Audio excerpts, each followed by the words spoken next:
रात के अंधेरे में चारों ओर सिर्फ पानी ही पानी था। दूर दूर तक कोई किनारा नहीं दिख रहा था। सिया, एक 25 साल की लड़की, घबराई हुई नाव के एक कोने में बैठी थी।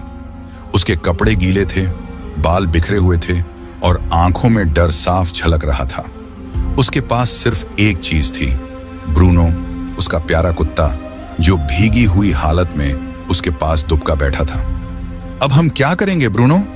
सिया ने कांपती आवाज में कहा और अपने कुत्ते को सीने से लगा लिया। ब्रूनो ने भी अपनी मासूम आंखों से उसकी ओर देखा, जैसे उसे दिलासा दे रहा हो। सिया को याद आया कि वह इस नाव में कैसे आई। वह अपने परिवार के साथ एक क्रूज पर थी, जहां एक पार्टी हो रही थी। सब कुछ ठीक चल रहा था, लेकिन अचानक एक अजीब स्थिति बन गई। किसी ने गलती से नाव का रस्सी खोल दी और सिया नाव में बैठी बैठी बहने लगी। वह चिल्लाई, मदद के लिए पुकारा, लेकिन संगीत के शोर में किसी ने उसकी आवाज नहीं सुनी। अब वह इस सुनसान समुद्र में अकेली थी, बिना किसी मदद के। अचानक उसने महसूस किया कि उसकी नाव बहुत धीमी हो गई थी, जैसे कुछ इसे रोक रहा हो। उसने नीचे झांक कर देखा तो नाव के नीचे कुछ हलचल हो रही थी। उसका दिल जोर जोर से धड़कने लगा। यह क्या हो सकता है, उसने मन में सोचा। फिर अचानक नाव एक झटके से हिल गई। सिया ने डर के मारे ब्रूनो को कसकर पकड़ लिया। वह घबराई हुई इधर उधर देखने लगी। उसने देखा कि दूर समंदर में एक हल्की रोशनी टिमटिमा रही थी। शायद कोई जहाज होगा, उसने सोचा। बिना देर किए उसने अपनी आवाज को जितना ऊंचा कर सकती थी उतना ऊंचा किया। कोई है? मेरी मदद करो। लेकिन आश्चर्य की बात यह थी कि आवाज वापस गूंज कर आई, जैसे कोई उसे उसके ही शब्द दोहरा रहा हो। ब्रूनो भी अजीब तरीके से भौंकने लगा, जैसे उसे भी कुछ अजीब महसूस हो रहा हो। थोड़ी देर बाद सिया ने देखा कि उसकी नाव धीरे धीरे एक दिशा में बढ़ने लगी थी, जैसे कोई उसे खींच रहा हो, लेकिन पानी में कुछ नजर नहीं आ रहा था। थोड़ी देर बाद उसे सामने एक छोटा सा टापू दिखाई दिया। उसे अपनी आंखों पर यकीन नहीं हुआ। शायद वहां से मुझे मदद मिल सके, उसने सोचा और जल्दी से चप्पू चलाने लगी। लेकिन जैसे ही वह टापू के पास पहुंची, उसे एहसास हुआ कि यह जगह सुनसान थी। वहां कोई इंसान नहीं था, बस सूखे पेड़ और रेत ही दिख रहे थे। सिया नाव से उतरी और इधर उधर देखने लगी। ब्रूनो भी उसके पीछे पीछे चलने लगा। अचानक ब्रूनो जोर जोर से भौंकने लगा, जैसे उसने कुछ देखा हो। क्या हुआ ब्रूनो? सिया ने घबराकर पूछा। ब्रूनो एक पत्थर के पास जाकर रुक गया। सिया ने पास जाकर देखा तो वहां कुछ खुदा हुआ था।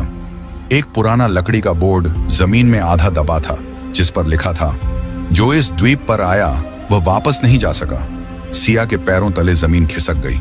उसने तुरंत पीछे मुड़कर देखा, लेकिन नाव अब वहां नहीं थी। सिया का दिल तेजी से धड़कने लगा। उसने चारों तरफ नजर दौड़ाई, लेकिन चारों ओर सिर्फ सन्नाटा था। हल्की हल्की हवा चल रही थी, सूखे पेड़ लहरा रहे थे और रेत पर उसके कदमों के निशान बनते जा रहे थे। अब क्या करूं? यहां कोई भी नहीं दिख रहा, उसने खुद से कहा। ब्रूनो अभी भी पत्थर के पास खड़ा था और हल्की आवाज में गुर्रा रहा था, जैसे उसे कोई खतरा महसूस हो रहा हो। सिया ने जब ध्यान से जमीन पर देखा तो उसकी आंखें चौड़ी हो गईं। वहां सिर्फ उसके और ब्रूनो के ही नहीं, बल्कि किसी और के भी पैरों के निशान थे। ये कैसे हो सकता है, उसने घबराकर सोचा। उसने धीरे धीरे उन निशानों का पीछा करना शुरू किया। निशान झाड़ियों के पीछे जाकर गायब हो रहे थे। क्या यहाँ कोई और भी है? ये सोचकर सिया का दिल बैठ गया, लेकिन उसे हिम्मत जुटानी थी। वह आगे बढ़ी और झाड़ियों को हटाया। वहां एक टूटी हुई झोपड़ी जैसी जगह थी। लकड़ियों और सूखे पत्तों से बनी यह झोपड़ी काफी पुरानी लग रही थी। सिया ने धीरे धीरे झोपड़ी के अंदर झांका। वहां घुप अंधेरा था। उसने एक लकड़ी उठाई और उसमें घास लपेटकर आग जला ली। हल्की रोशनी में उसने देखा कि झोपड़ी के अंदर कुछ पुराने बर्तन, एक फटा हुआ बिस्तर और एक लकड़ी का संदूक पड़ा था। क्या कोई यहां पहले रहता था? संदूक देखकर सिया का दिल तेजी से धड़कने लगा। उसने हिम्मत जुटाकर उसे खोला। संदूक के अंदर कुछ पुराने कागज थे। उन पर एक आदमी की लिखावट में कुछ लिखा था। अगर तुम यह पढ़ रहे हो तो इसका मतलब है कि तुम भी फंस चुके हो। यह द्वीप तुम्हें जाने नहीं देगा। सिया के हाथ कांपने लगे। यह क्या मतलब है? उसने घबराकर ब्रूनो की तरफ देखा। ब्रूनो भी अब चुपचाप बैठा था, जैसे उसे भी कुछ अजीब लग रहा हो। सिया ने कागज के बाकी हिस्से को पढ़ा। यहां कुछ ऐसा है जिसे तुम देख नहीं सकते, लेकिन यह तुम्हें देख रहा है। तुम जितना भागोगे ये उतना ही करीब आता जाएगा। सिया का गला सूख गया। उसने तुरंत संदूक बंद किया और पीछे हट गई। तभी उसे दूर कहीं से आवाज सुनाई दी। यह किसी इंसान की आवाज थी। कोई है, बचाओ। सिया का दिल एक बार फिर तेजी से धड़कने लगा। क्या सच में यहां कोई और भी है? लेकिन यह आवाज जानी पहचानी लग रही थी। वह तुरंत झोपड़ी से बाहर निकली और आवाज की दिशा में भागने लगी। ब्रूनो भी उसके साथ दौड़ पड़ा। सिया भागते भागते समुद्र के किनारे पहुंच गई। वहां लहरें जोरों से उठ रही थीं। उसने इधर उधर देखा लेकिन कोई नहीं था। लेकिन तभी उसे पानी में एक परछाई दिखी। कोई नाव में बैठा था। अरे यहां आओ, मुझे ले चलो, सिया ने जोर से चिल्लाया। लेकिन जब वह पास पहुंची तो उसका दिल दहल गया। नाव में जो बैठा था वह उसके जैसा ही दिखता था। सिया की आंखें फटी की फटी रह गईं। नाव में बैठी लड़की बिल्कुल उसकी तरह दिख रही थी। वैसे ही गीले कपड़े, वैसे ही बिखरे बाल और वही डरी हुई आंखें। यह क्या है? सिया ने कांपती आवाज में कहा। ब्रूनो अचानक जोर जोर से भौंकने लगा, जैसे उसे किसी अनहोनी का अंदेशा हो। सिया ने हिम्मत जुटाकर एक कदम आगे बढ़ाया, लेकिन जैसे ही उसने ऐसा किया, नाव में बैठी परछाई धीरे धीरे धुंधली होने लगी। नहीं, रुको, सिया ने चिल्लाया और तेजी से नाव की ओर भागी। लेकिन जैसे ही उसने नाव को छूने की कोशिश की, वह गायब हो गई। सिया हताश होकर घुटनों के बल बैठ गई। ये क्या हो रहा है मेरे साथ? तभी ब्रूनो ने अपने पंजों से रेत में कुछ खोदना शुरू किया। सिया ने ध्यान से देखा तो वहां कुछ दबा हुआ था, एक और कागज का टुकड़ा। उसने जल्दी से कागज उठाया और पढ़ने लगी। तुम सही रास्ते पर हो। परछाई तुम्हारी मदद नहीं कर सकती, लेकिन तुम्हें दिशा दिखा सकती है। जिस जगह से वह गायब हुई, वहीं से तुम्हें जवाब मिलेगा। सिया ने तुरंत उस जगह को ध्यान से देखा जहां नाव गायब हुई थी। वहां पानी थोड़ा शांत था और हल्की रोशनी जैसी चमक रही थी। शायद वहां कुछ है। सिया ने गहरी सांस ली और पानी में उतरने का फैसला किया। ब्रूनो बेचैनी से भौंकने लगा, लेकिन सिया ने उसे शांत कराया। मैं जल्दी वापस आऊंगी ब्रूनो, बस मेरा इंतजार करना। वह धीरे धीरे पानी में उतरी।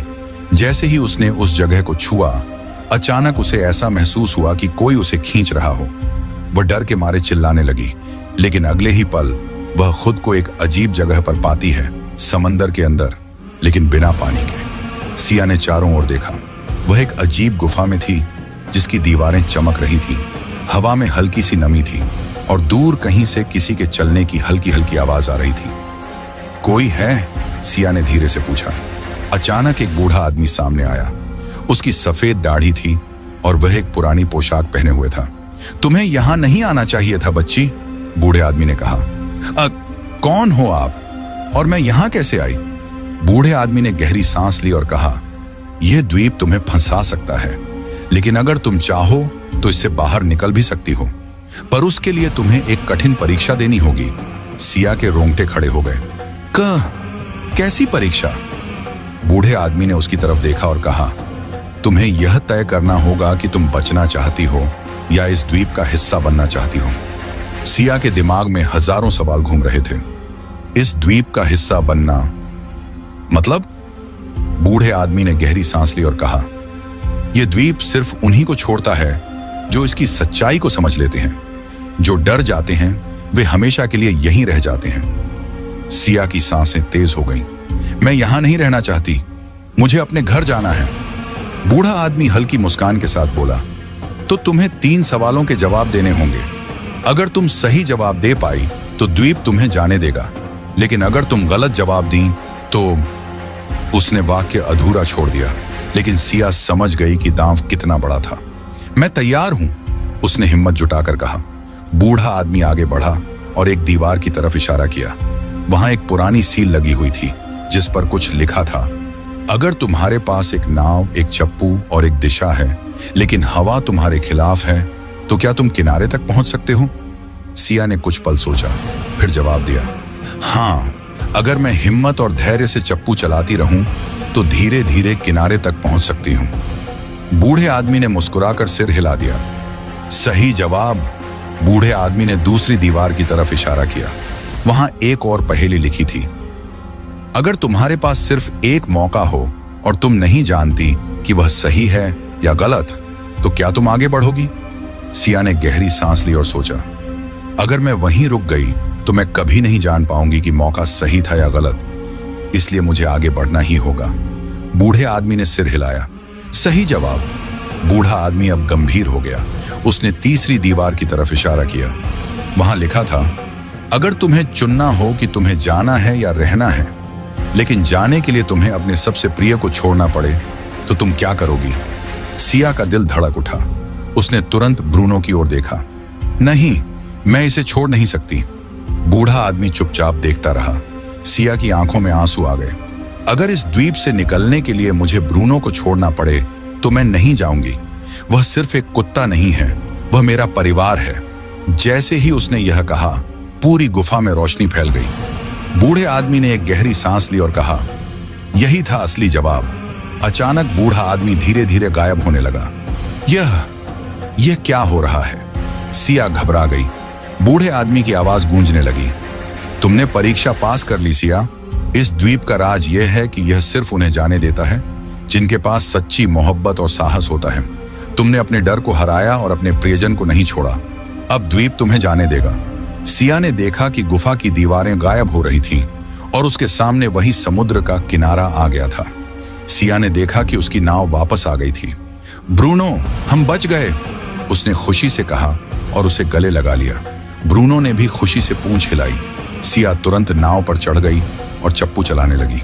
इस बार हवा उसकी मदद कर रही थी। धीरे धीरे द्वीप पीछे छूटने लगा। कुछ घंटों बाद उसे दूर एक जहाज दिखा। हेल्प, हेल्प, उसने जोर से चिल्लाया। जहाज के लोग उसे देखकर चौंक गए और उसकी मदद के लिए दौड़ पड़े। सिया जब जहाज पर आई तो उसने किनारे की तरफ देखा। द्वीप गायब हो चुका था। क्या वह असली था? लेकिन जब उसने अपनी जेब में हाथ डाला तो उसे वही पुराना कागज का टुकड़ा मिला जिस पर लिखा था, तुम जीत गई। सिया मुस्कुराई और ब्रूनो को गले लगा लिया। अब वह जानती थी कि सच्ची हिम्मत और प्यार से कोई भी मुश्किल पार की जा सकती है। दोस्तों, अगर आपको यह कहानी पसंद आई हो तो लाइक जरूर करें और कमेंट करके बताएं कि आपको सबसे ज्यादा कौन सा मोड़ दिलचस्प लगा। ऐसी ही और कहानियों के लिए हमारे चैनल को सब्सक्राइब करना न भूलें। धन्यवाद।